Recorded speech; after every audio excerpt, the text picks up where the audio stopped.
ರಾಮ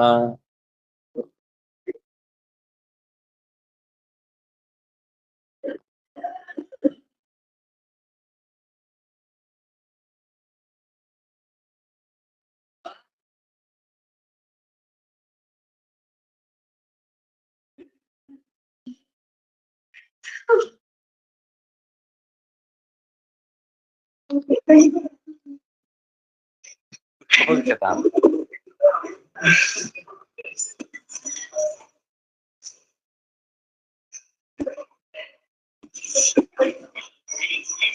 ಕೂಡಲ್ಪಡಲಿ.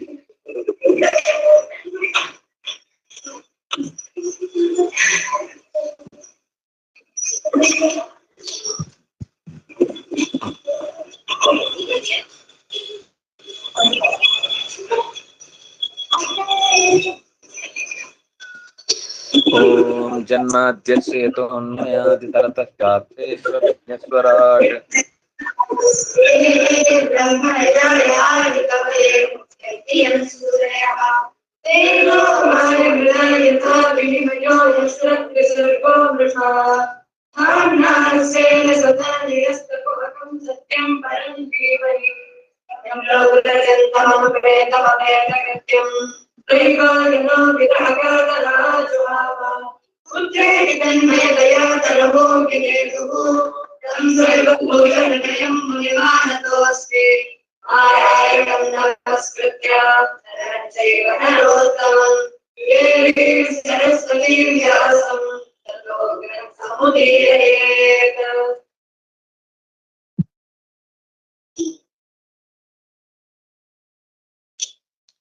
ವಿರಾಗ ಸರ್ವಕಾಮೇಭ್ಯ ಶಿಕ್ಷಿತೋ ಮೇ ಮಧುವ್ರತಾತ್ ಕೃಚ್ಛ್ರಾಪ್ತಂ ಮಧುವಿದ್ವೃತ್ತಂ ಶತ್ವಾಪ್ಯನ್ಯೋ ಹರೇತ್ ಪತಿಂ. ಜೇನುನೊಣದಿಂದ ಎಲ್ಲ ಐಹಿಕ ಕಾಮನೆಗಳಲ್ಲಿ ವೈರಾಗ್ಯವನ್ನ ಹೊಂದುವಂತಹ ದಾರಿಯನ್ನ ನಾನು ಕಲ್ತು ಬಿಟ್ಟೆ. ಏಕೆಂದ್ರೆ ತುಂಬಾ ಪ್ರಯಾಸ ಪಟ್ಟು ಸಂಪಾದಿಸಿದ್ದನ್ನ ಹೇಗೆ ಇನ್ನೊಬ್ರು ಅಪಹಾರ ಮಾಡ್ತಾರೆ ಅನ್ನೋದನ್ನ, ಜೇನುನೊಣ ಸಂಗ್ರಹಿಸಿದ ಜೇನನ್ನ ಯಾರೋ ಒಬ್ಬ ಬಂದು ಕಂಡು ಹೋದ ಸ್ಥಿತಿಯಲ್ಲಿ ಅದೆಂದೂ ಕೂಡ ನಮಗೆ ದಕ್ಕುವಂಥದ್ದಲ್ಲ ಅನ್ನುವುದು ನನಗೆ ಅರ್ಥವಾಯಿತು. ಅನೀಹ ಪರಿತುಷ್ಟಾತ್ಮ ಎದೃಚ್ಛೋಪನತಾದಹನ್ ನೋಚ್ಛೇದ್ವಕ್ಪಹಾನಿ ಮಹಾನಿವ ಸತ್ವವಾನ್. ಹೆಚ್ಚಿನ ಆಸೆಯನ್ನು ಇಟ್ಟುಕೊಳ್ಳದೆ ಇದು ಅಜಗರ ವೃತ್ತಿಯನ್ನ ಮಾಡ್ತಾ ಇದ್ದಂತಹ ಒಬ್ಬ ಅವಧೂತನನ್ನ ಪ್ರಹ್ಲಾದ ಮಾತನಾಡಿಸ್ತಾ ಅವನಿಂದ ಕೇಳಿಕೊಂಡ ಸಂಗತಿಗಳನ್ನ ನಾವು ನೋಡ್ತಾ ಇದ್ವಿ. ಭಗವಂತನ ಇಚ್ಛೆಯಂತೆ ಏನ್ ಬಂತೋ ಅಷ್ಟರಲ್ಲೇ ತೃಪ್ತಿ ಪಡುವನು ನಾನು. ಅನೀಹ, ಏನನ್ನು ಆಸೆ ಪಡಲ್ಲ. ಈಹ ಅಂದ್ರೆ ಇಚ್ಛೆ, ಆಸೆ, ಇನ್ನು ಬೇಕು ಬೇಕು ಬೇಕು ಅನ್ನೋ ಆಸೆ. ಅನೀಹ ಅಂದ್ರೆ ಬಂದದ್ದನ್ ಬೇಡ ಅಂತ ಹೇಳುದಿಲ್ಲ, ಆದ್ರೆ ಬರ್ಲಿ ಬರ್ಲಿ ಅಂತ ಕಾಯ್ತಾ ಕೂಡಲ್ಲ ಅಂಥವನು ನಾನು. ಪರಿತುಷ್ಟಾತ್ಮ, ಎಷ್ಟು ಬಂತೋ ಅಷ್ಟರಲ್ಲಿ ತೃಪ್ತಿ, ಅದೇ ಸಿಕ್ಕಿದ್ರಲ್ಲಿ ಸಮಾಧಾನದಿಂದ ಇರ್ತಿದ್ದೆ. ನಾನಾಗಿ ಯಾವ ಪ್ರಯತ್ನ ಮಾಡ್ತಿರ್ತಿರ್ಲಿಲ್ಲ. ಎದೃಚ್ಛೋಪನತಾತ್, ಉಪನತ, ಎದೃಚ್ಛಯ ಉಪನತ. ನಾನು ಬಯಸದೆ ದೈವ ಏನು ದತ್ತ ಏನು ಕೊಡ್ತಿತ್ತೋ ಅದನ್ನ ನಾನು ಇಷ್ಟಪಟ್ಟೆ ತಗೊಳ್ತಾ ಇದ್ದೆ. ಅಯ್ಯೋ, ನಾನಿವತ್ತು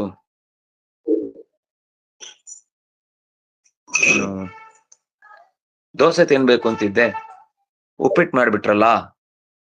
ನಾ ಹೇಳಿದ್ದೆ ನಿನ್ನೆ ದೋಸೆ ಮಾಡ್ಬೇಕು ಅಂತ ಮತ್ತೆ ಜೋರು ಮಾಡಿಕೊಂಡು ತಿನ್ನುವ ಉಪ್ಪಿಟ್ಟನ್ನು ಕೂಡ ಬೈಕೊಂಡು ತಿಂದು ಅದು ಅಜೀರ್ಣ ಆಗಿ, ಇನ್ನು ಒಂದು ವಾರ ನೀವು ಉಪ್ಪಿಟ್ಟಲ್ಲ ದೋಸೆ ಅಲ್ಲ ಏನು ತಿನ್ಲಿಕ್ಕಿಲ್ಲ, ಗಂಜಿ ಕುಡಿಬೇಕು ಅಂತ ಡಾಕ್ಟರ್ ಹೇಳಿದಾಗ ಅಯ್ಯೋ ಪರವಾಗಿಲ್ಲ ಅದೇ ತಿಂದು ಸುಮ್ಮನೆ ಇದ್ದಿದ್ರೆ ಸಮಾಧಾನವಾಗಿರ್ತಿತ್ತು ಅಂತ ಆಮೇಲೆ ಅನ್ಸುತ್ತೆ. ಹಾಗಾಗಿ ನೋಚೇಚ್ಛಯೇ ಬಹ್ವಹಾನಿ ಮಹಾಹಿರಿವ ಸತ್ವವಾನ್. ಬಹಳ ದಿವಸದವರೆಗೆ ಏನು ಸಿಗದೇ ಇದ್ರು ಕೂಡ ನಾನು ಪ್ರಯತ್ನ ಅಂತೂ ಮಾಡ್ತಿರ್ಲಿಲ್ಲ, ಹೀಗೆ ಸಿಗ್ಬೇಕು ನನಗೆ ಅಂತ. ಇದು ಹೇಳುದು ಸುಲಭ, ಅನುಭವಕ್ಕೆ ತಂದ್ಕೊಳ್ಳೋದು ತುಂಬಾ ಕಷ್ಟ ಇದೆ. ಇದು ಅಂತ ಮಹಾ ಸಂಕಲ್ಪ ಉಳ್ಳವನಿಗೆ ಮಾತ್ರ ಸಾಧ್ಯ. ದೇವರ ಮೇಲೆ ಅಗಾಧವಾದ ಭರವಸೆ, ಮತ್ತು ತಾನು ಯಾವ ಪರೀಕ್ಷೆಗಳಿಗೂ ಕೂಡ ನನ್ನನ್ನ ಒಡ್ಡಿಕೊಂಡಾಗ್ಲೂ ನಾನು ಹಿಂದೆ ಸರಿಯುವುದಿಲ್ಲ ಅನ್ನೋ ದೃಢ ವಿಶ್ವಾಸ ಇದ್ರೆ ಮಾತ್ರ ಈ ತರ ಬದುಕ್ಲಿಕ್ಕೆ. ಬಹ್ವಹಾನಿ, ಹಲವು ದಿನಗಳ ಕಾಲ ಏನೂ ಹೊಟ್ಟೆಗೆ ಸಿಗದೆ ಇದ್ದಾಗಲೂ ನಾವು ಏನೋ ವ್ರತ ಮಾಡ್ಬೇಕು ಅಂತ ಭಾರಿ ಉಮೇದಿನಲ್ಲಿ ಹೊರಟು ಈ ಹೊಟ್ಟೆ ಚುರ್ರಂದಾಗ ಬೇರೆಯವ್ರು ತಿಂತಾ ಇದ್ದಾಗೆಲ್ಲ ಬಾಯಲ್ಲಿ ನೀರು ಇರುತ್ತೆ. ಅವ್ರು ಬೇರೆ ನನ್ನ ನೋಡಿನೇ ತಿಂತಾ ಇದ್ದಾರೆ, ಕೊಡುದು ಇಲ್ಲ. ಕೇಳಿ ತಗೊಂಡ್ರಾ, ಉಪವಾಸ ಮಾಡ್ತಾ ಇದ್ದೀರಾ? ಅವ್ರು ಬಂದವ್ರು ಬೇರೆ, ಓ ನೀವು ಉಪವಾಸ ಅಲ್ವಾ ಅಂತ ಹೇಳಿ ಮತ್ತೆ 2 ಪ್ಲೇಟ್ ಅವರೇ ತಗೊಂಡ್ ತಿಂತಾ ಇರ್ತಾರೆ. ಅಂತ ಮನಸ್ಸೊಳಗೆ ಬೈಕೊಳ್ಳುವ ಸ್ಥಿತಿಯನ್ನು ಕೂಡ ನಾನು ಮಾಡ್ತಿರ್ಲಿಲ್ಲ. ಈ ವಿಷಯದಲ್ಲಿ ನಾನು ಸತ್ವವಾನ್.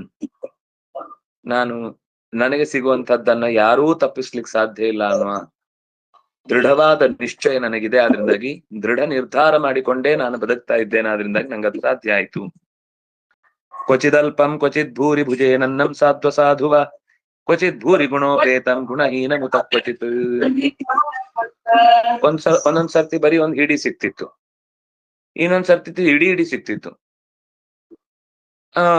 ಕೆಲವು ಸರ್ತಿ ಹಳಸಿ ಸಿಕ್ತಿತ್ತು, ಕೆಲವು ಸರ್ತಿ ದಾನ ದಕ್ಷಿಣೆ ಎಲ್ಲ ಒಟ್ಟಿಗೆ ಸಿಕ್ತಿತ್ತು, ಕೆಲವು ಸರ್ತಿ ಏನು ಇಲ್ಲದೆ ಏನೋ ಸಿಗುತ್ತೆ ಅನ್ಕೊಂಡು ಹೋದ್ರೆ ಬರಿಗೈಲಿ ಬರ್ಬೇಕಿತ್ತು. ಕೆಲವು ಸರ್ತಿ ಗೆಡ್ಡೆ ಗೆಣಸು, ಕೆಲವು ಸರ್ತಿ ಮಿಷ್ಟಾನ್ನ. ಹೀಗೆ ಕ್ವಚಿತ್ ಭೂರಿ ಕ್ವಚಿತ್ ಗುಣಹೀನಂ. ಏನು ಸತ್ವವೇ ಇಲ್ಲದ ಹಳೇದನ್ನ ಮುಗ್ಗಲು ಬಂದದ್ದನ್ನು ಕೊಟ್ಬಿಟ್ಟಿರ್ತಾರೆ. ಅವ್ರಿಗೆ ಮನೇಲಿ ಖಾಲಿ ಆದ್ರೆ ಸಾಕು ಅಂತ ಕೊಟ್ಟಿರ್ತಾರೆ. ಆದ್ರೆ ಅನ್ನಂ ನನಿಂದ್ಯಾತ್, ಅದಕ್ಕೂ ಬೆಲೆ ಇದೆ. ಹಸಿದಾಗ ಅದು ಕೂಡ ಹೊಟ್ಟೆ ತುಂಬಿಸತ್ತೆ. ಆದ್ರೆ ನಂಗೆ ಯಾವ ಕಾರಣಕ್ಕೂ ಎಷ್ಟೇ ಹಳಸಿದ್ದೋ ಹುಳಿಯಾದದ್ದೋ ಅಥವಾ ಇನ್ನೇನೋ ಒಂದು ರೀತಿಯ ವಿಕಾರಕ್ಕೊಳಗಾಗಿದ್ರು ಕೂಡ ನಾನು ಅದನ್ನ ಕೊಟ್ಟದ್ದನ್ನ ವಿಕಾರದ ದೃಷ್ಟಿಯಿಂದ ಅದನ್ನ ಎಂದೂ ತಿರಸ್ಕರಿಸ್ತಾ ಇರ್ಲಿಲ್ಲ. ಶ್ರದ್ಧಯೋಪಹೃತಂ ಕ್ವಾಪಿ ಕ್ವಚಿದಾತ್ಮಾನ ವಿವರ್ಜಿತಂ ಭುಂಜೆ ಭುಕ್ತ್ವಾ ಕಸ್ಮಿಂಚಿತ್ ದಿವಾನ ಸಂಯದೃಚ್ಛಯ. ಕೆಲವೊಮ್ಮೆ ಯಾರಾದ್ರೂ ಅವರೇ ಕೊಡ್ತಿದ್ರು, ಕೆಲವೊಮ್ಮೆ ಅವ್ರಿಗೆ ಎಷ್ಟು ಹೋಗ್ತಿದ್ರು ಎಲ್ಲಿಗೋ. ನಾ ಅದನ್ನ ನೋಡಿ ಅದು ತಿನ್ನುವಂತ ಪದಾರ್ಥ ಅಂತ ನಿಶ್ಚಯ ಆದ್ರೆ ಅದ್ ನನ್ ಕಣ್ಣ ಮುಂದೆನೆ ಬಿದ್ರೆ ನಾನು ಹೋಗಿ ಪ್ರತಿ ತೊಟ್ಟಿಯಲ್ಲೆಲ್ಲ ಹುಡುಕಿ ಕೊಡ್ತಿರ್ಲಿಲ್ಲ. ಆದ್ರೆ ನನ್ ಕಣ್ ಮುಂದೆನೆ ಅವ್ರಿಗೆ ಅನಗತ್ಯವಾದದ್ದು ಅಂತ ಎಷ್ಟು ಹೋದದ್ದು ಗೊತ್ತಾದ್ರೆ ಅದನ್ನೇ ನಾನು, ದೇವ್ರು ಹೀಗೆ ನನಗೆ ಇವತ್ತು ಎಷ್ಟು ಕೊಟ್ಟಿದ್ದಾನೆ, ಯಾರಿಗೋ ಹಿಂದೆ ನಾನು ಅನ್ನ ಕೊಡಿ ಅಂದ್ರೆ ಪಕ್ಕಕ್ಕೆ ಹೋಗಲ್ ತಗೋ ಅಂತ ಕೊಟ್ಟಿರ್ತೇನೆ ಒಂದ್ಸಲ. ಅದಕ್ಕೆ ಇವತ್ ನಮ್ಗೆ ಕೊಡ್ಬೇಕು ಅಂತ ಅವನಿಗೆ ಗೊತ್ತಿದ್ರು ಕೂಡ ಬೇಕು ಅಂತ ತೋರಿಸಿ ಎತ್ತಿ ಎಸಿತಾನೆ. ನಾವು ಕೆಲವೊಮ್ಮೆ ನಾಯಿಗಳಿಗೋ ಬೆಕ್ಕುಗಳಿಗೋ ಹಸುಗಳಿಗೋ ಹಾಗೆ ಮಾಡ್ತೇವೆ. ಅದು ನಾವು ಆಟಕ್ಕೋಸ್ಕರ ಮಾಡುದು, ತಮಾಷೆಯ ದೃಷ್ಟಿಯಿಂದ. ಆದ್ರೆ ಅದು ಕೂಡ ಒಂದು ಲೆಕ್ಕಕ್ಕೆ ಬರುತ್ತೆ. ಅದನ್ನ ಆಡ್ಸಿ ಎಲ್ಲೋ ದೂರಕ್ಕೆ ಹೋಗಿ ತಿನ್ನತ್ತೆ ಅಂತ ಅದನ್ನ ಹಾರಿಸುದು, ಕುಣಿಸುದು, ಕುಪ್ಪಳಿಸುದು, ಅದನ್ನ ನಾವು ಹೇಳ್ದ ಕೇಳುತ್ತೆ ಅಂತ ಬೇರೆಯವ್ರಿಗೆ ತೋರಿಸ್ಲಿಕ್ಕೋಸ್ಕರ ಅದನ್ನ ಎತ್ತೆತ್ತಲು ಆಹಾರ ಎಸ್ತು ಅದಕ್ಕೆ ಊಟ ಕೊಡುದು, ಎಲ್ಲ ತಿರಸ್ಕಾರದ ದುರ್ಬುದ್ಧಿಗಳು. ಅದು ಒಂದ್ ದಿವ್ಸ ಬುದ್ಧಿಪೂರ್ವಕವಾಗಿ ಮಾಡಿದ್ದಾದ್ರಿಂದ ಬುದ್ಧಿಪೂರ್ವಕವಾಗಿಯೇ ಯಾರಿಂದಲೂ ಅವನಿಗೂ ಅಂತದ್ದೇ ಒಂದು ದುರ್ದಶೆ ಉಂಟಾಗುತ್ತೆ. ಅದನ್ನ ನಾನು ಹಾಗೆ ಯೋಚನೆ ಮಾಡಿ ನಿರ್ವಿಕಾರವಾದ ಮನಸ್ಸಿನಿಂದ ಅದನ್ನ ತಗೊಳ್ತಾ ಇದ್ದೆ. ಕೆಲವು ದಿವಸ ಹಗಲು ಸಿಕ್ತಿತ್ತು, ಕೆಲವು ದಿವಸ ಹಗಲು ಏನೂ ಸಿಕ್ತಿರ್ಲಿಲ್ಲ. ರಾತ್ರಿ ಆಗುವಷ್ಟೊತ್ತಿಗೆ ಅದು ಒದಗಿ ಬರ್ತಾ ಇತ್ತು. ಹಾಗಾಗಿ ಕ್ವಚಿನ್ ನಕ್ತಂ ಕ್ವಚಿತ್ ದಿವ, ಯಾವುದೋ ಕೆಲವು ಹಗಲು ಕೆಲವು ರಾತ್ರಿಗಳು ಉಣ್ಲಿಕ್ಕೆ ಸಿಗ್ತಾ ಇತ್ತು. ಕ್ಷೌಮಂ ದುಕೂಲ ಮಜಿನಂ ಚೀರಂ ವಲ್ಕಲಮೇವ ಪ್ರಾಪ್ತಂ ದಿಷ್ಟಭುಕ್ತುಷ್ಟ ಧೀರಹಂ. ಇಲ್ಲಿ ತನಕ ಆಗಿತ್ತು ಅನ್ಸುತ್ತೆ ನಮ್ದು. ನಮ್ಗೆ ಹೇಳಿದ್ ನೆನಪಿಲ್ಲ, ನಿಮ್ಗೆ ಕೇಳಿದ್ ನೆನಪಿಲ್ಲ, ಅಲ್ಲಿಗೆ ಸರಿ ಆಯ್ತು. ಬಟ್ಟೆಗಳಲ್ಲಿ ರೇಷ್ಮೆಯೋ ಅಥವಾ ಹತ್ತಿಯೋ ಅಥವಾ ಅಜಿನವೋ ಅಥವಾ ನಾರೋ ಅಥವಾ ಮರದ ಬೇರೋ ತೊಗಟೆಯೋ ಯಾವುದೋ ಒಂದರಿಂದ ಹುಟ್ರೆ ಸಾಕು. ಮಾನ ರಕ್ಷಣೆಗಾಗಿ ಸಿಕ್ಕಷ್ಟನ್ನ ಹುಟ್ಟು ಭಗವಂತ ಕೊಟ್ಟಿದ್ದಾನೆ ಇಷ್ಟೇ ಅಂತ ತೃಪ್ತಿಯಿಂದ ಅಷ್ಟರಲ್ಲೇ ಬದುಕ್ತಾ ಇದ್ದೆ. ಕೆಲವೊಂದ್ ಸರ್ತಿ ನೆಲದಲ್ಲಿ, ಕೆಲವೊಂದ್ ಸರ್ತಿ ಮರದ ಎಲೆಗಳ ರಾಶಿಯಲ್ಲಿ, ಕೆಲವೊಂದ್ ಸರ್ತಿ ಬರೀ ಗಲ್ಲಿನಲ್ಲಿ, ಕೆಲವೊಂದ್ ಸರ್ತಿ ಬರೀ ಬೂದಿಯಲ್ಲಿ, ಇನ್ನೊಂದ್ ಸರ್ತಿ ಹಂಸತೂಲಿಕಾ ತಲ್ಪ. ಕೂತ್ರೆ ಪುಸ್ ಅಂತ ಒಳಗ ಹೋಗ್ಬಿಡ್ಬೇಕು, ಎಲ್ಲಿದ್ದಾರೆ ಹುಡುಕ್ಬೇಕು ಅವ್ರನ್ನ. ನೋಡಿದ್ರೆ ಒಳಗಿರ್ತಾರ ಅಂತ ಕೈ ಕಾಲೆಲ್ಲ ಬಿಟ್ಕೊಂಡು ಮಲಗಿರ್ತಾರೆ. ಕೆಲವೊಂದ್ ಸರ್ತಿ ಅದು ಈ ಹಂಸದ ಮೈಯ ಪುಕ್ಕವನ್ನ, ಅದು ಪುಕ್ಕ ಅಂದ್ರೆ ದಪ್ಪ ಪುಕ್ಕ ಅಲ್ಲ, ಆ ಪುಕ್ಕಗಳ ಮಧ್ಯದಲ್ಲಿ ಒಂದು ಸಣ್ಣ ಸಣ್ಣ ಪುಕ್ಕ ಇರುತ್ತೆ. ಅದರಲ್ಲಿ ಯಾವ ರೀತಿಯ ಘನವಾದ ಕಡ್ಡಿ ಇರುವುದಿಲ್ಲ, ತುಂಬಾ ಹತ್ತಿ ತರನೇ ಇರುತ್ತೆ. ಅದನ್ನ 1 ಕೋಟಿ ಸಂಖ್ಯೆಯಲ್ಲಿ ರಾಶಿ ಹಾಕಿದ್ರೆ ಒಂದ್ ಸಣ್ಣ ಹಾಸಿಗೆ ಆಗುತ್ತೆ. ಅದನ್ನು ಒಟ್ಟೆ ಹಾಕ್ತಾರೆ, ಹುಡುಕಿ ಹುಡುಕಿ ಹುಡುಕಿ ಹುಡುಕಿ ಹುಡುಕಿ. ಅದು ಹಂಸದ ತೂಲಿಕಾ. ತೂಲ ಅಂದ್ರೆ ಕತ್ತಿ, ಹಂಸದ ತೂಲದ ತಲ್ಪ, ಹಂಸ ತೂಲಿಕಾ ತಲ್ಪ. ನಾವು ಏನ್ ಶಬ್ದ ಬಳಸುದು, ಹಾಗಂದ್ರೆ ಏನು ಅಂತ ಯೋಚನೆ ಮಾಡಿರಲ್ಲ. ಹಂಸಗಳ ಮಾರಣ ಹೋಮ ಆಗುತ್ತೆ ಕೆಲವೊಮ್ಮೆ ಈ ಕಾರಣಕ್ಕಾಗಿ, ರಾಜನಿಗೋಸ್ಕರ ಸಾಕ್ತಾರೆ. ಸಾಕಿಕೊಂಡು ಈ ತಲ್ಪವನ್ನು ಮಾಡ್ತಾರೆ. ಅದು ರಾಜರಿಗೆಲ್ಲ ಅಂತದ್ದಾಗ್ಬೇಕು ಅಂತ. ಯಾಕಂದ್ರೆ ಅದು ತುಂಬಾ ಒಳ್ಳೆ ಅನುಭವ ಮಲಗಿದವನಿಗೆ. ಆದ್ರೆ ಅದು ಮಲಗಿದ್ದು ಒಂದು ಪ್ರಾಣಿಯ ಹೆಣದ ಮೇಲೆ ಅಂತ ಅವನಿಗೆ ನೆನಪಿರಲ್ಲ ಅಷ್ಟೇ. ಆದ್ರೆ ತುಂಬಾ ಮೆತ್ತನೆ ಇರುತ್ತೆ. ಒಂದೊಂದ್ ಸರ್ತಿ ಹಾಗಾಗುತ್ತೆ, ನಮ್ಗೆ ಗೊತ್ತಿಲ್ಲ, ರಾಜ ಕರೆದು ಮಲಗಿಸ್ತಾನೆ, ಆಗ ನಾವು ಅಲ್ಲಿ ಮಲಗ್ತೇವೆ. ಕೆಲವೊಂದ್ ಸರ್ತಿ ತಲೆ ಗಿಂಬಿರುತ್ತೆ, ಕೆಲವು ಸರ್ತಿ ತಲೆನೇ ಇರಲ್ಲ, ಗಿಂಬೆಲ್ಲಿಂದ ಸುಮ್ನೆ ಮಲಗಿರುತ್ತೆ. ಹಾ, ಏನು ಯಾರೋ ಆರ್ಯ ಅಂತ ಕರ್ದಂಗಾಯ್ತು. ಅದು ಕೆಮ್ಮಿದ್ದು ಆರ್ಯ ತರ ಕೇಳಿಸ್ತು ಅನ್ಸುತ್ತೆ. ಯಾರ ಭಾವನೆಗಳಲ್ಲಿ ಆರ್ಯ ಅನ್ನೋದು ನಿರಂತರ ತುಂಬಿಕೊಂಡಿದೆಯೋ ಅದು ಕೆಮ್ಮು ಆರ್ಯವಾಗಿ ಕೇಳತ್ತೆ.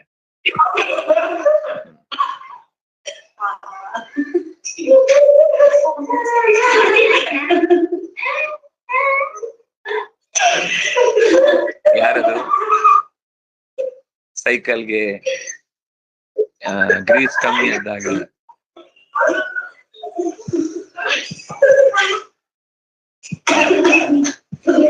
ಕ್ವಚಿತ್ ಸ್ನಾತೋನು ಲಿಪ್ತಾಂಗ ಸುವಾಸಾಸ್ತ್ರಗಲಂಕೃತ ರಥೇ ಭಾಶ್ಚೈವ ಕ್ವಾಪಿ ದಿಗ್ವಾಸ.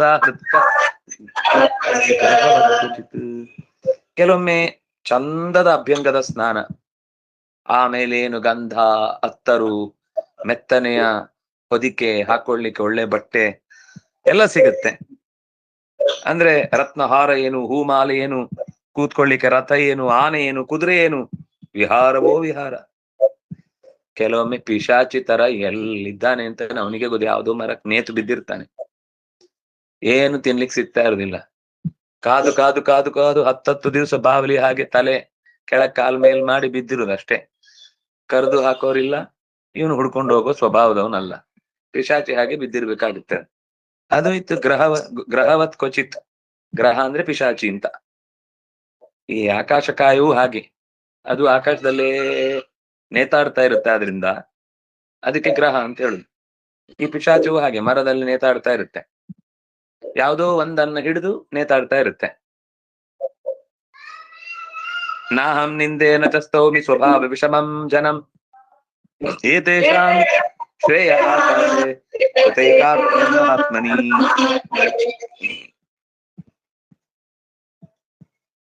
ಸ್ವಭಾವದಿಂದ ಬೇರೆ ಬೇರೆ ಸ್ವಭಾವ ಅಂದ್ರೆ ಬೇರೆ ಬೇರೆ ಸ್ವಭಾವದ ಸಜ್ಜನರನ್ನು ನಾನು ಎಂದೂ ಕೂಡ ನಿಂದಿಸುವುದಿಲ್ಲ. ನಾನು ಹಿಂದೆ ಯಾವುದೋ ಒಂದು ಒಳ್ಳೆ ಗುಣ ಇದ್ದೇ ಇರುತ್ತೆ ಅವರಲ್ಲಿ.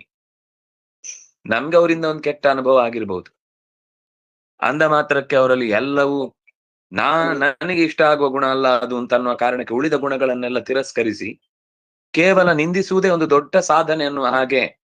ಸರಿ, ನಿಂದೆ ಮಾಡಿದ್ಮೇಲೆ ಸಮಸ್ಯೆ ಪರಿಹಾರ ಆಗುತ್ತಾ? ಇಲ್ಲ. ಹಾಗಾಗಿ ಬೈಯುದ್ರಿಂದ ಏನ್ ಲಾಭ? ನಮ್ಗೊಂದಿಷ್ಟು ಅವನ ಪಾಪದಲ್ಲಿ ಪಾಲ್ ತಗೊಂಡು ರೆಡಿ ಮಾಡಿ ಇಟ್ಕೊಂಡು ನೆಕ್ಸ್ಟ್ ಇನ್ನು ಕೆಟ್ಟದ್ದೆಲ್ಲ ಅನುಭವಿಸ್ಲಿಕ್ಕೆ ನಾವು ತಯಾರಾಗಿರುವುದು ಅಂತ ಆಗತ್ತಷ್ಟೇ. ಯಾವ ನಮ್ಮ ಆಕ್ಷೇಪ ಅಥವಾ ವಿರೋಧದಿಂದ ಸಮಸ್ಯೆ ಪರಿಹಾರ ಆಗುವುದಕ್ಕೆ ಬೇಕಿರುವ ಒಂದು ವಾತಾವರಣ ನಿರ್ಮಾಣ ಆಗುತ್ತೋ ಅದಕ್ಕೆ ಒಂದು ಫಲ ಇದೆ. ಅದು ಬಿಟ್ಟು ಇನ್ನಷ್ಟು ಮನಸ್ಸನ್ನು ಧೃತಿಗೆಡಿಸಿ ಚೆನ್ನಾಗಿದ್ದ ಯೋಚನೆಗಳಿಗೂ ಗ್ರಹಣ ಹಿಡಿಯುವಂತೆ ಮಾಡುವ ದುಷ್ಟ ಚಟುವಟಿಕೆಗಳಲ್ಲಿ ನಾನೆಂದೂ ಕೂಡ ನಿರತನಾದವ ನನ್ನ ಸ್ವಭಾವ ವಿಷಮಂ. ಸ್ವಭಾವವೇ ವಿಷಮವಾಗಿದ್ದಾಗ ನಾವದನ್ನ ನಿಂದಿಸಿದಾಗ ಸ್ವಭಾವ ಚೇಂಜ್ ಆಗುತ್ತಾ? ಇಲ್ಲ, ಅವ್ರು ಇರುದೇ ಹಾಗೆ. ಅದನ್ನ ನಾನು ನಿಂದಿಸ್ಲಿಕ್ಕೆ ಹೋಗುದಿಲ್ಲ. ಆಮೇಲೆ ನ ಸ್ವಭಾವ ವಿಷಮಂ ಜನಂ ಸ್ತೌಮಿ. ಇನ್ನು ಕೆಲವರದು ಉಲ್ಟಾ, ಏನ್ ಕೆಟ್ಟದ ಇರೋದು ಕೂಡ ಅವರನ್ನು ಸಿಕ್ಕಾಪಟ್ಟೆ ಹೊಗಳುದು. ಅವರಿಗೆ ತಮ್ಮ ಕೆಲಸ ಆಗ್ಬೇಕಷ್ಟೇ.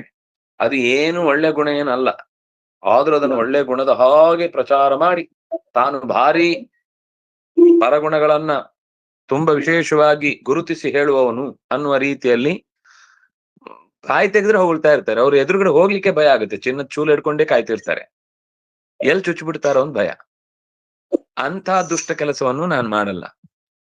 ಜನಕ್ಕೆ ಸಾಮಾನ್ಯ ಹೊಗಳಿದವ್ರು ಬಹಳ ಇಷ್ಟ ಆಗ್ಬಿಡ್ತಾರೆ. ವಾಪಸ್ ತಿರುಗಿ ನೀವು ಮಾಡಿದ ತಪ್ಪು ಅಂತ ಹೇಳಿದ ತಕ್ಷಣ ಮೂಗಿನ ತುದಿಯಲ್ಲಿ ರುದ್ರದೇವರ ಅವತಾರ ಆಗ್ಬಿಡುತ್ತೆ. ಆದ್ರೆ ಯಾವ ಕಾರಣಕ್ಕೆ ಏನಾಯ್ತು ಅನ್ನೋದನ್ನು ಯೋಚನೆ ಮಾಡ್ಲಿಕ್ಕೆ ತಯಾರಿಲ್ಲ.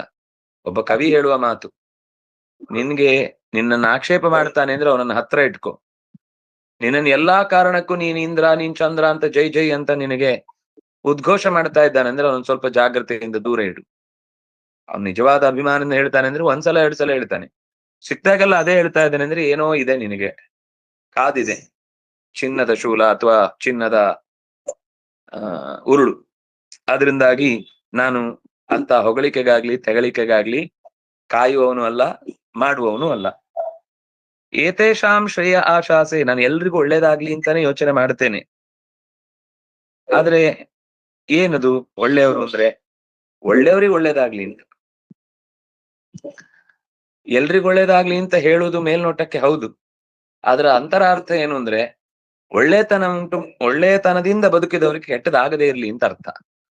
ಆದ್ರಿಂದ ಏತೇಷಾಂ ಶ್ರೇಯ ಆಶಾಸೆ, ಯಾರು ಈ ರೀತಿ ಸ್ವಭಾವದಿಂದ ಬೇರೆ ಬೇರೆ ಯಾವ್ದು ಸಜ್ಜನರಿದ್ದಾರೋ ಅವರೆಲ್ರಿಗೂ ಕೂಡ ಒಳ್ಳೇದಾಗ್ಲಿ ಅಂತ ಸ್ವಾಮಿಯಾದ ಪರಮಾತ್ಮನಲ್ಲಿ ಪ್ರಾರ್ಥನೆ ಮಾಡುತ್ತೇನೆ. ಐಕಾತ್ಮ್ಯಂ ಪ್ರಧಾನ ಅಂತರ್ಯಾಮಿ ಎನಿಸಿದ ಪರಮಾತ್ಮನಲ್ಲಿ, ಮಹಾತ್ಮನಿ ಮಹಾ ಆತ್ಮನೆನಿಸಿದಂತಹ ಎಲ್ಲವನ್ನ ಮೀರಿದವನಲ್ಲಿ ನನ್ನ ಶಿರವಾಗಿ ಪ್ರಾರ್ಥನೆ ಎಲ್ಲರಿಗೂ ಒಳ್ಳೇದಾಗ್ಲಿ, ಒಳ್ಳೆಯವರಿಗೆ ಒಳ್ಳೇದಾಗ್ಲಿ ಅಂತ ಅರ್ಥ. ಅದು ವಿಕಲ್ಪಂ ಜುಹುಯಾಚಿತ್ತೆ ತನ್ಮನಸ್ಸವಿಭ್ರಮೇ ಮನೋವೈಕಾಲಿಕೆ ಹುತ್ವಾ ಮಾಯಾಯಾಂ ವೈಜುಹೋತ್ಯಂ. ಈ ರೀತಿ ಐಹಿಕ ಆಕರ್ಷಣೆಗಳಿಂದ ನಾನು ದೂರ ಇರುವುದಕ್ಕೆ ಮುಖ್ಯ ಕಾರಣ ಏನು ಅಂದ್ರೆ ಲಯ ಚಿಂತನೆ. ನಮ್ಮ ತತ್ವಾಭಿಮಾನಿಗಳಲ್ಲಿ ಮೇಲಿನ ದೇವತೆಗಳಿಗೆ ಕೆಳಗಿನ ದೇವತೆಗಳು ಅಧೀನ ಮತ್ತು ಅವರಲ್ಲಿ ಲೀನವಾಗ್ತಾರೆ ಅಂತ ಲಯ ಚಿಂತನೆ ಮಾಡ್ತಾ ಹೋಗೋದ್ರಿಂದ ಐಹಿಕ ಆಕರ್ಷಣೆಗಳು ತಾನಾಗಿ ಕಮ್ಮಿ ಆಗುತ್ತೆ. ಇದೊಂಥರ ರಹಸ್ಯ ಸೂತ್ರ, ಬಹಳ ಸರಳವಾಗಿ ಹೇಳ್ಬಿಟ್ಟಿದ್ದಾರೆ. ನಮ್ಗಿದು ಅಭ್ಯಾಸ ಮಾಡಿ ಕಲೀಲಿಕ್ಕೆ ಸಿಕ್ಕಾಪಟ್ಟೆ ದಿನಗಳು ಬೇಕು. ಒಂದು ಸೂತ್ರದಾಗಿ ಹೇಳಿ ಮುಗಿಸ್ಬಿಟ್ಟಿದ್ದಾನೆ. ತುಂಬಾ ವಿಸ್ತೃತವಾದ ಚಿಂತನೆ ಇದು ತಂತ್ರ ಗ್ರಂಥಗಳಲ್ಲಿ.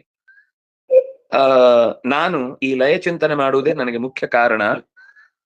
ನಾನಾ ಬಗೆಯ ಸಾತ್ವಿಕ ಚೇತನ ಪ್ರಪಂಚ ಮನೋ ವಿಕಾರದಿಂದ ಏನೇನೇನೇನು ಮಾಡ್ತಾ ಇರುತ್ತಲ್ಲ, ಅದೆಲ್ಲವನ್ನು ನಾನು ಭಗವಂತನಿಗೆ ಅರ್ಪಿಸಿ ಬಿಡ್ತೇನೆ.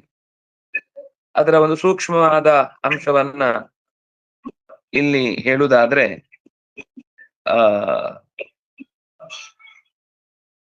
ಅದನ್ನ ಉಪನಿಷತ್ತುಗಳು ಬೇರೆ ಕಡೆ ಬಿಡಿಸಿ ಹೇಳಿವೆ. ಅಗ್ನಿರ್ವೈ ದೇವಾನಾಮ ಮಹಾ ಅವಮಹ ವಿಷ್ಣು ಪರಮಃ ಅನ್ನುವ ಮಾತುಗಳು ಬಂದಾಗ ತತ್ವದೇವತೆಗಳಲ್ಲಿ ಇನ್ನೂ ಬೇಕಾದಷ್ಟು ದೇವತೆಗಳಿದ್ದಾರೆ. ನಮ್ಗೆ ಸಂಬಂಧಪಟ್ಟ ಕೆಲಸಗಳನ್ನು ಮಾಡುವ ದೇವತೆಗಳಲ್ಲಿ ಪ್ರಧಾನರು ಅನ್ನುವನಲ್ಲಿ ಅವಮ, ಕೊನೆಯವನು ಯಾರು ಅಂದ್ರೆ ಅಗ್ನಿ. ಅದು ಅವನು 15ನೇ ಅವನು. 15ನವನಿಂದ ಮೇಲಿನ ದೇವತೆಗಳಲ್ಲಿ ಕೆಳಗಿನ ದೇವತೆಗಳ ಕಾರ್ಯವನ್ನ ಒಪ್ಪಿಸಿ ಆ ಇಂದ್ರಿಯದ ಕೆಲಸವನ್ನ ಮೇಲಿನ ಇಂದ್ರಿಯದ ದೇವತೆಯಲ್ಲಿ ಸಮರ್ಪಣೆ ಮಾಡ್ತಾ ಸ್ವಲ್ಪ ಆ ಅದು ಆ 4ನೇ ಅಧ್ಯಾಯದ ಕೊನೆಯಲ್ಲೂ ಸ್ವಲ್ಪ ಬಂದಿದೆ. ಇಂದ್ರಿಯೇಭ್ಯ ಪರಾ ಹಿರ್ತಾ ಅರ್ಥೇಭ್ಯಶ್ಚ ಪರಂ ಮನಃ ಮನಸಸ್ತು ಪರಾ ಬುದ್ಧಿ ಬುದ್ಧಿರಾತ್ಮ ಮಹಾನ್ ಪರಃ ಅನ್ನುವ ಅದೆಲ್ಲ ಕ್ರಮ ಇದೆಯಲ್ವಾ, ಅದು ಈ ಮನಸ್ಸಿನ ಲಯ ಚಿಂತನೆಯ ಕುರಿತಾದ ದಾರಿ. ಅಲ್ಲಿ ಆ ದಾರಿಯ ಅಭ್ಯಾಸವನ್ನು ಯಾರು ಮಾಡ್ತಾನೋ ಅವನು ಐಹಿಕ ಮನೋವೃತ್ತಿಗಳ ಲಾಲಸೆಗಳಿಂದ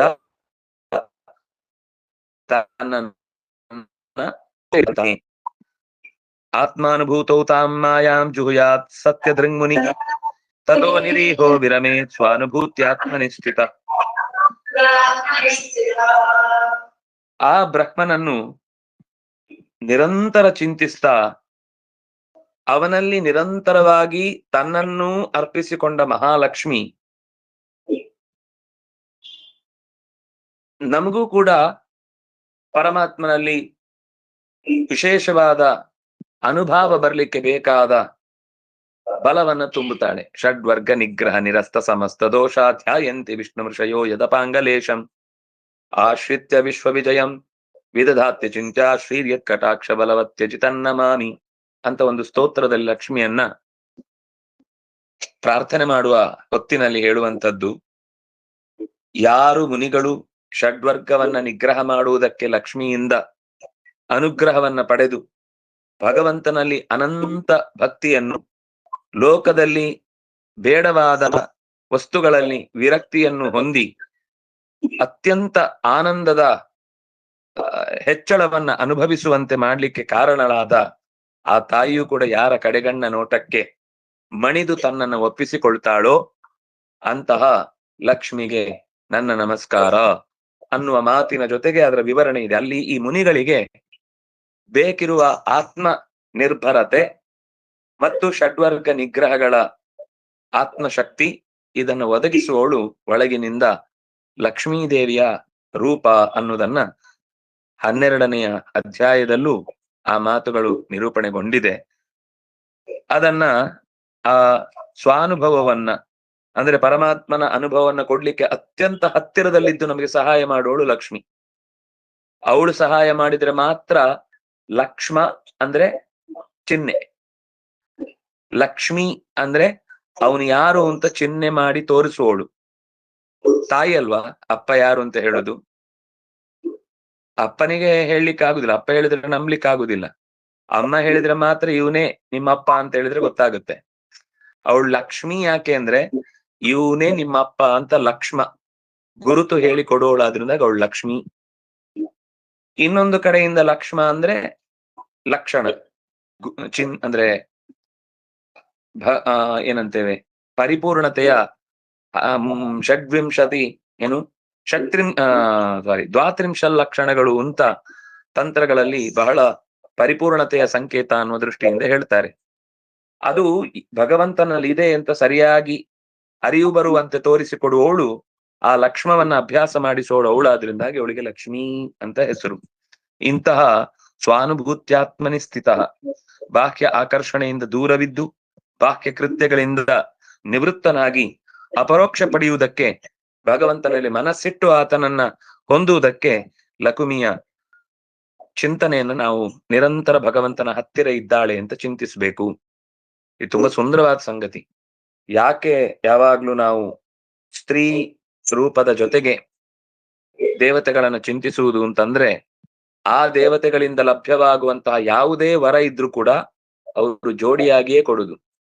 ಶಚಿ ಪುರಂದರಾಭ್ಯಾಂ ನಮಃ, ಅರುಂಧತಿ ವಸಿಷ್ಠಾಭ್ಯಾಂ ನಮಃ, ಸೀತಾರಾಮಾಭ್ಯಾಂ ನಮಃ. ಎಲ್ಲ ಕಡೆಯಲ್ಲೂ ಉಮಾ ಮಹೇಶ್ವರಾಭ್ಯಾಂ ನಮಃ, ಏನು ಸರಸ್ವತಿ ಬ್ರಹ್ಮಾಭ್ಯಾಂ ನಮಃ. ನೀವು ಪೌರೋಹಿತ್ಯದ ಮಂತ್ರಗಳನ್ನೆಲ್ಲ ಗಮನಿಸಿದ್ರೆ ಪುಣ್ಯಾಹದಲ್ಲಿ ಈ ಎಲ್ಲ ದೇವತೆಗಳನ್ನ ಜೋಡಿಯಾಗಿಯೇ ಚಿಂತಿಸುವುದಿದೆ. ಅದರಲ್ಲೂ ವಾಣಿ ಹಿರಣ್ಯಗರ್ಭಾಭ್ಯಾಂ ನಮಃ ಅಂತ ಈ ಎಲ್ಲಾ ದೇವತೆಗಳನ್ನ ಅರ್ಧನಾರೀಶ್ವರರಾಗಿ ಚಿಂತಿಸುವುದು ಯಾಕೆ ಅಂದ್ರೆ ಎಲ್ಲರೂ ಇವ್ರು ಹಾಗೇನೆ. ಅವ್ರು ಒಂದೇ ಶರೀರದಲ್ಲಿ ಎರಡು ತತ್ವಗಳು, ಅವ್ರು ಬೇರೆಯಾಗಿ ನಿಲ್ಲಿಕ್ ಬರುತ್ತೆ, ಆದ್ರಿಂದಾಗಿ ಬೇರೆ ಬೇರೆ ಕಾಣಿಸಿಕೊಳ್ತಾರೆ. ಆದ್ರೆ ಅವರ ಮನಸ್ಥಿತಿ ಒಬ್ರಿಗೆ ಒಬ್ರು ವಿರುದ್ಧವಾಗಿ ಎಂದೂ ಇರುವುದಿಲ್ಲ ಅನ್ನುವ ಕಾರಣಕ್ಕೆ ಅವರು ನಿಯತವಾದ ಸಂಬಂಧದಿಂದ ಇರುವವರಾದ್ರಿಂದಾಗಿ ಅವರನ್ನು ಯಾವಾಗ್ಲೂ ಜೋಡಿಯಾಗಿಯೇ ಚಿಂತಿಸ್ಬೇಕು ಅಂತ ಹೇಳುದು. ಅದರಲ್ಲೂ ಲಕ್ಷ್ಮೀನಾರಾಯಣಾಭ್ಯಾಂ ನಮಃ ಅಂತ ಚಿಂತಿಸುವುದರ ವಿಶೇಷತೆಯನ್ನೇ ಈ ಅವಧೂತ ಹೇಳುತ್ತಾನೆ. ನಿಮಗೆ ನಿಜವಾಗಿಯೂ ಬಾಹ್ಯ ವಿಷಯಗಳ ಆಕರ್ಷಣೆಯಿಂದ ಹೊರಗೆ ಬರಬೇಕು ಅಂತ ಆಸೆ ಇದ್ರೆ, ದುಷ್ಕೃತ್ಯಗಳಿಂದ ಪಾರಾಗಬೇಕು ಅಂತಿದ್ರೆ, ಮನಸ್ಸನ್ನು ಭಗವಂತನಲ್ಲೇ ಇಡಬೇಕು ಅಂತಿದ್ರೆ, ಯಾವಾಗ್ಲೂ ಅವಳು ನಾರಾಯಣನ ಜೊತೆಗೇ ಇರ್ತಾಳೆ ಅಂತ ಚಿಂತಿಸ್ಬೇಕು. ಅವಳನ್ನ ಪ್ರತ್ಯೇಕವಾಗಿ ಚಿಂತಿಸಬಾರದು, ಅವಳನ್ನ ದೂರ ಇಟ್ಟು ಚಿಂತಿಸಬಾರದು. ಅವಳಿಗೆ ವ್ಯಕ್ತಿತ್ವ ಇದೆ, ಆದ್ರೆ ಉಪಾಸನೆಯ ಫಲವನ್ನು ಇಲ್ಲಿ ಹೇಳಿದ್ದು ಏನು? ಅವಳಿಗೆ ಹಾಗಾದ್ರೆ ಅವಳದ್ದೇ ಆದ ಒಂದು ಗುರುತು ಇಲ್ವಾ? ಇದೆ. ಆದ್ರೆ ನಮ್ಗೆ ಉಪಾಸನೆಯಲ್ಲಿ ಇಬ್ಬರನ್ನ ಜೊತೆಯಾಗಿ ಚಿಂತಿಸಿದ್ರೆ ಅದರ ವಿಶೇಷ ಫಲ ಅನ್ನೋದನ್ನ ತಥೋ ನಿರೀಹೋ ವಿರಮೇತ್ ತಾಂ ಮಾಯಾಂ ಜುಹುಯಾತ್ ಸತ್ಯದೃಂಗ್ ಮುನಿ. ತಾಂ ಮಾಯಾಂ ಅಂತ ಲಕ್ಷ್ಮಿಯ ಒಂದು ವಿಶೇಷವಾದ ಹೆಸರು. ಮಾಂ ಯಾಪಯತಿ, ಪರಮಾತ್ಮನ ಅರಿವನ್ನು ನಿರಂತರ ಕೊಡುವವಳು. ಆದ್ರಿಂದಾಗಿ ಅವಳನ್ನ ಚಿಂತಿಸಿದಾಗ ನಾರಾಯಣನ ಜೊತೆಗೆ ವಿಷಾದ ಅನುಬಂಧವನ್ನ ಹೊತ್ತಾಗ ಮನಸ್ಸು ಅತ್ಯಂತ ಹೆಚ್ಚಿನ ಭಗವತ್ ತತ್ವದ ಕಡೆಗೆ ಸಾಗತ್ತೆ. ವೈಷಯಿಕ ವಿಷಯಗಳ ಕಡೆಗೆ ಮನಸ್ಸು ಬಾಗತ್ತೆ, ಅಂದ್ರೆ ಹಿಂದೆ ಸರಿದು ಮುಂದೆ ಬಾಗತ್ತೆ. ಸ್ವಾತ್ಮವೃತ್ತಂ ಮಯೇತ್ತಂತೆ ಸುಗುಪ್ತಮನುವರ್ಣಿತಂ ವ್ಯಪೇತಂ ಲೋಕಶಾಸ್ತ್ರಾಭ್ಯಾಂ ಭವಾನ್ ಹಿ ಭಗವತ್ಪರ. ನನ್ನ ಅತ್ಯಂತ ಗೋಪ್ಯವಾದ ಈ ಆತ್ಮಚರಿತ್ರೆಯನ್ನು ನಾನು ಯಾರಿಗೂ ನನ್ನ ಬಗ್ಗೆ ಇಷ್ಟು ದಿವಸ ಹೇಳಿರ್ಲಿಲ್ಲ. ನಿನಗೆ ಇದನ್ನು ಬಿಡಿಸಿ ಹೇಳಿದ್ದೇನೆ. ಕೆಲವೊಂದ್ಸರ್ತಿ ನಮ್ಮ ರೀತಿ ನೀತಿಗಳು ಲೋಕದ ಮರ್ಯಾದೆಯನ್ನು ಮೀರಿದಂತೆ ಕಾಣತ್ತೆ. ಅದು ಬೇಕು ಅಂತಾನೆ ನಾವು ಮಾಡ್ತೇವೆ, ನಮ್ಮನ್ನ ಜನ ಹತ್ರ ಸೇರಿಸ್ಕೊಳ್ಳದೆ ಇರ್ಲಿ ಅಂತ. ನಾವು ಅವರಿಗೆ ಯಾವತ್ತು ಸಿಗುವುದಿಲ್ಲ. ಅವ್ರಿಗೆ ನೋಡಿದ ತಕ್ಷಣ ಎಂತ ವಿಚಿತ್ರ ವಿಕಾರ ಮನುಷ್ಯ, ಇವನ್ ಜೊತೆಗೆ ಯಾರು ಬಾಳ್ಲಿಕ್ಕೆ ಸಾಧ್ಯ ಅಂತ ನಮ್ಮನ್ನ ದೂರ ಇಡ್ತಾರೆ. ನಮ್ಗೆ ಸಂತೋಷ ಆಗತ್ತೆ, ಅಯ್ಯಬ್ಬ ನಮ್ಮ ಆತ್ಮ ಸಾಧನೆಗೆ ಇವ್ರು ಉಪದ್ರ ಇಲ್ಲ ಅಂತ. ಯಾಕಂದ್ರೆ ನಾವು ಹೋದ್ರೆ ಏನ್ ಕೇಳುದು ಹೇಳಿ? ನನ್ನ ಮಗಳಿಗೊಂದು ಮದುವೆ ಆಗಿಲ್ಲ, ಅವಳಿಗೊಂದು ಒಳ್ಳೆ ವರ ಸಿಗುವಂಗ್ ಮಾಡಿ. ನಾನ್ ಮನೆ ಕಟ್ಲಿಕ್ಕೆ ಹೆಂಚೆಲ್ಲೋ ಖಾಲಿ ಆಗ್ಬಿಟ್ಟಿದೆ, ಎಲ್ಲ ಅಲ್ಲಿ ದೂರದ 50 ರೂಪಾಯಿ ಇದ್ದಿದ್ದು 75 ಆಗ್ಬಿದೆ, ಕಡಿಮೆದಲ್ಲಿ ಆದ್ರೂ ಸಿಗುವಂಗ್ ಮಾಡಿ. ನಮ್ ರಸ್ತೆ ಊರಲ್ಲೆಲ್ಲ ತೂತ್ ಬಿದ್ದು ಹೋಗಿದೆ. ನಮ್ ರಾಜಕಾರಣಿಗಳು 4 ಸಲ ಪತ್ರ ಕೊಟ್ಟಿದ್ದೇನೆ, ನೀವೇನಾದ್ರೂ ಹೇಳಿ ಒಂದು ಮಣ್ಣು ತುಂಬುವ ಕೆಲಸ ಮಾಡ್ಬೋದಾ? ನಮ್ದು ಬರೀ ಬಾಹ್ಯ ಪ್ರಪಂಚಕ್ಕೆ ಸಂಬಂಧಪಟ್ಟ ಬೇಡಿಕೆಗಳೇ ಇರುತ್ತೆ ಹೊರತು ಅಂತರಂಗಕ್ಕೆ ಬೇಕಾದ ಒಂದೇ ಒಂದು ಪ್ರಶ್ನೆಯನ್ನ ನಾವು ದೊಡ್ಡವ್ರ ಹತ್ರ ಹೋದಾಗ ಸಿಕ್ಕಿದಾಗ ಕೇಳಲ್ಲ. ಫಸ್ಟ್ ಆಫ್ ಆಲ್ ನಮ್ಗೆ ದೊಡ್ಡವ್ರು ಯಾರು ಅಂತ ಗೊತ್ತೇ ಆಗಲ್ಲ. ನಮ್ಗೆ ಪಕ್ಕ ಬೇಕಾಗುದೇನು ಅಂದ್ರೆ ನಾಳೆ 2 ಇಡ್ಲಿ ವಡೆ ಸಿಕ್ಕುವಂಗ್ ಮಾಡಿ ಅಂತ ಅಷ್ಟೇ ಕೇಳಲಿಕ್ಕೆ ನಮ್ ತಲೆ ಓಡ್ತಾ ಇರುತ್ತೆ. ಆದ್ರೆ ಅವನು ಹೇಳ್ತಾನೆ ನಾವು ಬೇಕು ಅಂತಾನೆ ಅವ್ರಿಗೆ ಸಿಗಲ್ಲ, ನಮ್ಮನ್ನ ಅವ್ರು ದೂರ ಇಡ್ಲಿ ಅಂತ ಕಾಯ್ತಾ ಇರ್ತೇವೆ ನಾವು. ವ್ಯಪೇತಂ ಲೋಕಶಾಸ್ತ್ರಾಭ್ಯಾಂ, ಭಗವಂತನಿಗೆ ಪ್ರಿಯವಾದದ್ದರಿಂದ ನಾವು ಹಾಗೆ ವರ್ತಿಸ್ತೇವೆ. ಮತ್ತೆ ನೀನು ನನಗೆ ಅತ್ಯಂತ ಪ್ರಿಯವಾದ್ರಿಂದ ನಾನು ನಿನಗದನ್ನು ತಿಳಿಸಿದ್ದೇನೆ. ನನಗೆ ನೀನು ಇಷ್ಟ ಆದಿ, ಅದಕ್ಕೋಸ್ಕರ ನನ್ನ ಗುಟ್ಟನ್ನ ಬಿಡಿಸಿ ಹೇಳಿದೆ. ಧರ್ಮಂ ಪಾರಮಹಂಸ್ಯಂ ವೈ ಮುನೇ ಶ್ರುತ್ವಾ ಅಸುರೇಶ್ವರ ಪೂಜಯಿತ್ವಾ ತತಃ ಪ್ರೀತಾ. ಅಸುರರಾಜನಾದ ಪ್ರಹ್ಲಾದ ಅವಧೂತ ಮುನಿಯಿಂದ ಪರಮಹಂಸ ವೃತ್ತಿಯಿಂದ ಬದುಕುವಂತಹ ಮಂದಿಯ ಭಾಗವತ ಧರ್ಮವನ್ನು, ಸನ್ಯಾಸ ಧರ್ಮವನ್ನ ಕೇಳಿ ತುಂಬಾ ಸಂತುಷ್ಟನಾದ, ಅತ್ಯಂತ ಗೌರವದಿಂದ ಅವರನ್ನ ಪೂಜಿಸಿದ. ಆಮೇಲೆ ಅವರಿಂದ ಅನುಮತಿಯನ್ನು ಪಡೆದು ಅರಮನೆಗೆ ತೆರಳಿದ ಅನ್ನುವಲ್ಲಿಗೆ ಇವತ್ತಿನ ಈ ಚಿಂತನೆಯನ್ನ ಭಾಗವತದ 7ನೇ ಸ್ಕಂದದ 14ನೆಯ ಅಧ್ಯಾಯದ ಮುಕ್ತಾಯವನ್ನ ಮಾಡಿದ್ದೇವೆ. ಮತ್ತೆ ನಾಳೆ 15ನೆಯ ಅಧ್ಯಾಯದ ಚಿಂತನೆಯನ್ನ ಯಥಾಶಕ್ತಿ ನಡೆಸೋಣ ಅಂತ ಹೇಳ್ತಾ, ಕಾಯೇನ ವಾಚಾ ಮನಸೇಂದ್ರಿಯೈರ್ವಾ ಬುದ್ಧಾತ್ಮನಾ ವಾ